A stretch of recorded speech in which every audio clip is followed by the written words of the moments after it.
Baik, Assalamualaikum warahmatullahi wabarakatuh. Shalom, Om Swastiastu, Nana Budaya, salam kebajikan buat kita semua. Selamat pagi. Di sini saya Arif Nathanael selaku moderator dalam presentasi ini ingin menyampaikan kami akan mempresentasikan eh, dengan tema supervisi pendidikan yang beranggotakan yang pertama yaitu saya sendiri Arif Nathanael Siregar dengan NIM 220873212.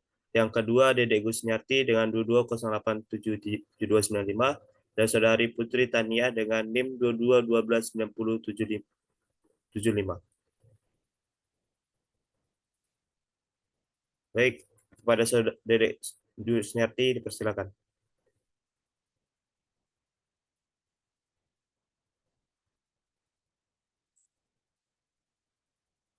Kepada saudara Dedek Gusniarti dipersilakan. Baik, terima kasih kepada moderator. Di sini saya akan menjelaskan tentang pengertian supervisi pendidikan.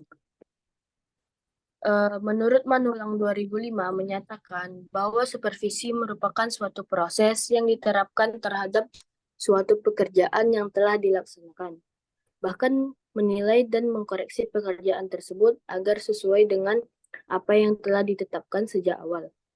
Supervisi juga dapat diartikan sebagai pelayanan yang diberikan kepada guru agar guru dapat menjadi seorang yang profesional dan dapat melaksanakan dan mengerjakan tugasnya dengan baik terhadap peserta didiknya. Lanjut.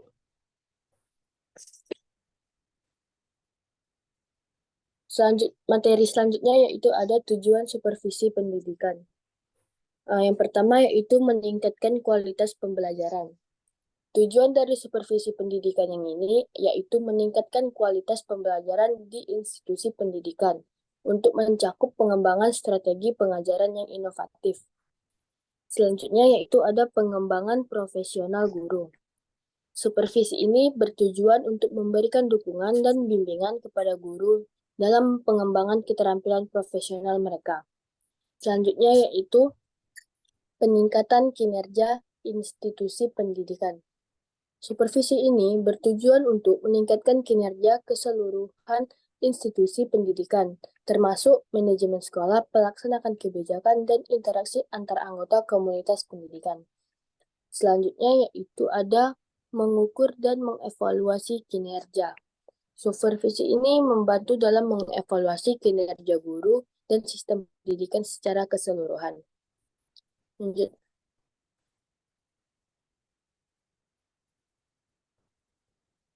Selanjutnya yaitu ada fungsi dari supervisi pendidikan. Yang pertama di sini ada yang pertama yaitu fungsi formatif.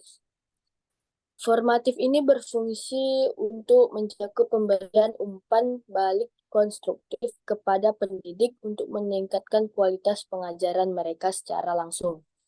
Yang kedua yaitu fungsi sumatif, yaitu berfungsi sebagai melipatkan evaluasi kinerja guru dan institusi pendidikan secara menyeluruh dengan fokus pada penyampaian tujuan pendidikan. Selanjutnya yaitu pengembangan profesional. Supervisi ini berfungsi sebagai alat pengembangan profesional bagi pendidik dengan memberikan pelatihan, dukungan, saran, dan yang diperlukan. Selanjutnya yaitu ada penelitian dan pengembangan. Supervisi ini dapat melibatkan kegiatan penelitian untuk menentukan metode pengajaran dan strategi manajerial yang paling efektif.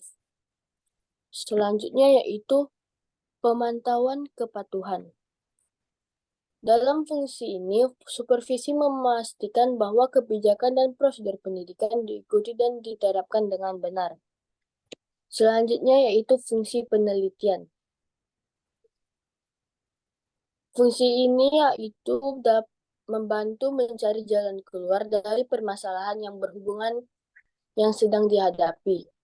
Dan penelitian ini dilakukan sesuai dengan prosedur ilmiah.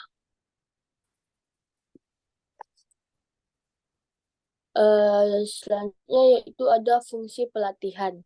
Fungsi ini merupakan salah satu usaha untuk meningkatkan keterampilan guru atau kepala sekolah dalam suatu bidang. Selanjutnya yaitu ada fungsi bimbingan.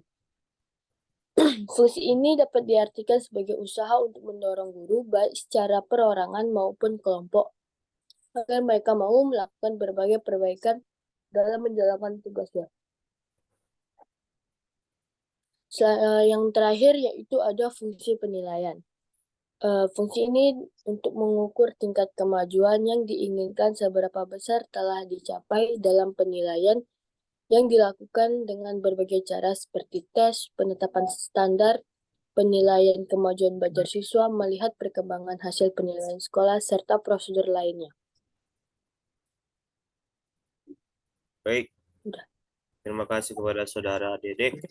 Untuk pembahasan berikutnya akan disampaikan oleh Saudara Putri Tania. Kepada Saudara Putri Tania, dipersilakan. Terima kasih kepada moderator. Baiklah, saya akan melanjutkan materi selanjutnya, yaitu ruang lingkup supervisi pendidikan. Supervisi pendidikan tertuju pada perkembangan guru-guru dan personel sekolah lainnya dalam usaha mencapai tujuan pendidikan. Dalam hal ini, supervisi dapat dilakukan melalui dorongan, bimbingan, dan pemberian kesempatan.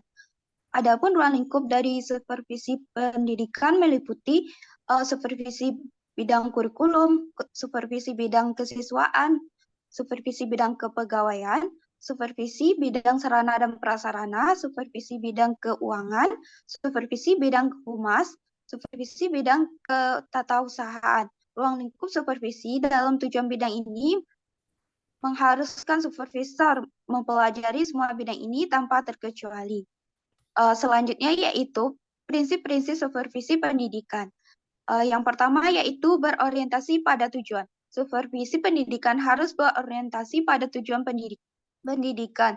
Tujuan pendidikan adalah untuk mengembangkan potensi peserta didik secara optimal. Oleh karena itu, supervisi pendidikan harus diarahkan untuk membantu guru dalam mencapai tujuan pendidikan. Yang kedua yaitu bersifat demokratis. Supervisi pendidikan harus bersifat demokratis. Artinya, supervisor harus menghargai pendapat dan kemampuan guru. Supervisor harus menciptakan suasana yang kondusif bagi guru untuk mengembangkan diri. Selanjutnya, bersifat konstruktif.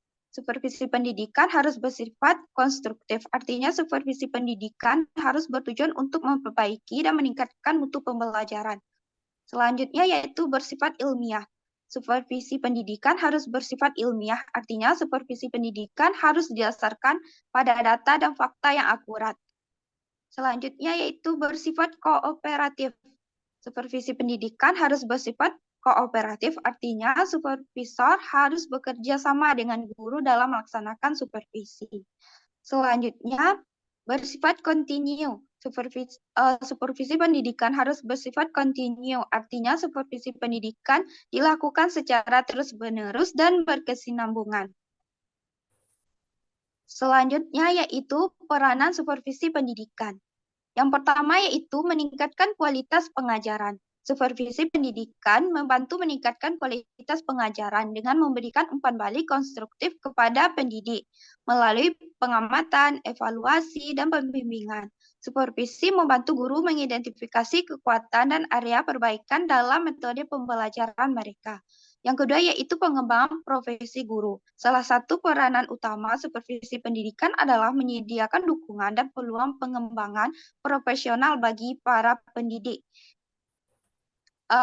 Selanjutnya yaitu mengukur dan mengevaluasi kerja. Supervisi pendidikan memberikan kerangka evaluasi yang objektif terhadap kinerja guru dan lembaga pendidikan secara keseluruhan.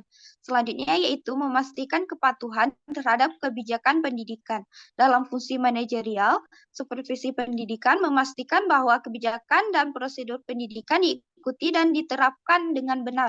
Hal ini membantu menciptakan lingkungan belajar yang kondusif dan sesuai dengan standar pendidikan yang ditetapkan.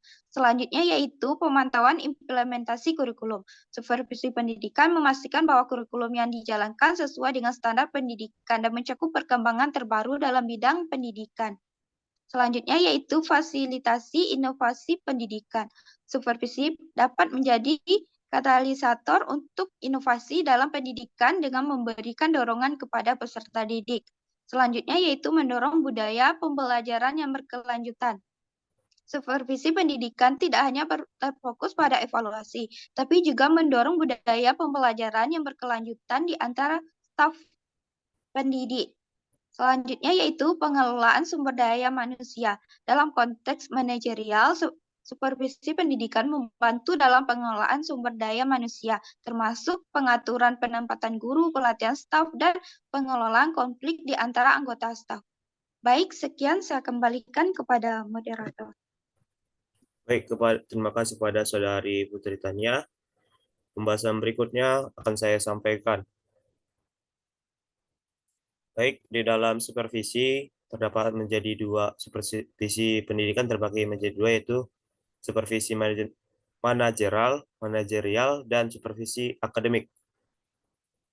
Di dalam ini sudah ada peraturannya di dalam Menteri Pendidikan nomor 12 tahun 2007 tentang standar pengawasan sekolah atau madrasah. Kita akan masuk kepada supervisi manajerial. Supervisi manajerial adalah pemantauan dan pembinaan terhadap pengelolaan dan administrasi sekolah. Dengan demikian, fokus supervisi ini ditunjukkan pada pelaksanaan.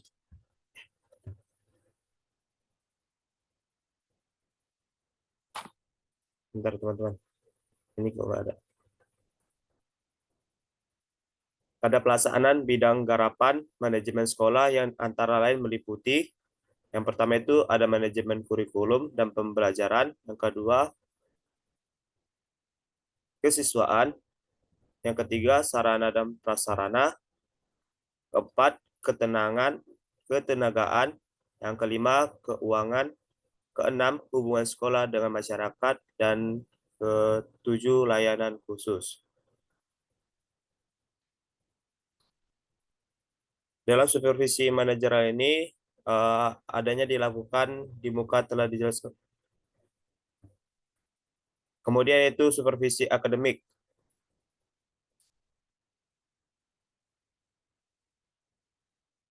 Wigman tahun 1981 mendefinisikan supervisi akademik adalah serangkaian kegiatan membantu guru untuk mengembangkan kemampuan dan mengelola proses pembelajaran demi mencapai tujuan pembelajaran. Supervisi akademik merupakan membantu guru-guru mengembangkan kemampuannya mencapai tujuan pembelajaran. Dan menurut Dares 1989, dengan demikian berarti esensi supervisi akademik itu sama sekali bukan menilai untuk kerja guru dalam mengolah proses pembelajaran, melainkan membantu guru mengembangkan kemampuan profesionalismenya.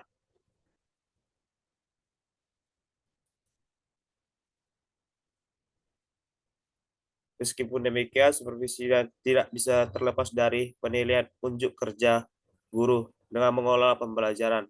Apabila di atas dikatakan bahwa supervisi akademik merupakan serangkaian kegiatan membantu guru mengembangkan kemampuannya dan mengolah pembelajaran, maka menilai unjuk kerja guru dan mengolah proses pembelajaran merupakan salah satu kegiatan yang tidak bisa dihindarkan oleh prosesnya.